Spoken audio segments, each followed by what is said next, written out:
اقبال کہندا میں یورپ وچ ویکھیا او تے جناب تاتاریاں نالوں بھی زیادہ ظالمن میں کہ کی ویکھے کہندا اٹھو اپنے مسجداں دی خود حفاظت کرو، اٹھو اپنے حرم دی خود حفاظت کرو، اٹھو مسجد نبی شریف دی خود حفاظت کرو، اٹھو قرآن دی خود حفاظت کرو، اٹھو ڈاکٹر عافیہ صدیقی خود چھڑاؤ، اٹھو فرانس دے ظالم دا سر او خود کٹو۔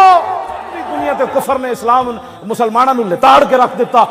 برما دی اتنی بچیاں نو بت متاں نے لتاں ماریاں پھر تھلے گرا کے تے انہاں اوتے ترپنے رہ 10 بچیاں کی کہندیاں ہونیاں کہ محمد بن قاسم دوبارہ نہیں آنا۔ اقبال کہندا میں یورپ وچ ویکھ کے پورا کفر کٹھا ہے، کہندا جتھے مسلمان بھیڑ لبے انہوں کھا جاؤ۔ شام دیاں بچیاں دیواراں تے لکھ دیتا دوبارہ عمر نہیں آنا۔ کون سے امن کی بات تو کرتا ہے؟ امن اس وقت ہوتا ہے جب بلال کعبے کی چھت کے اوپر چڑھ جائے۔ جتھے مسلمان بھیڑ لبے انہوں کھا جاؤ، کہنا اتھے تا اتفاق ہو گیا اس گل ہوتے، میں کہا پھر کی کریے؟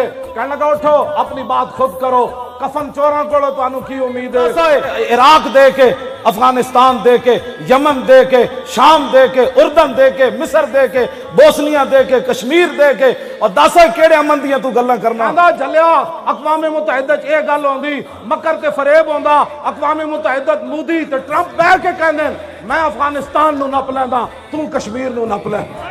کہندا تینوں جھلے انہاں کولو امید ہے، کہندا تینوں دسو میں بھی چاہنا امن ہوے، لیکن دسو کیڑا امن دی چاہنا؟ کہندا میں یورپ وچ ہو کے آیا، میں کہ کی ویکھی؟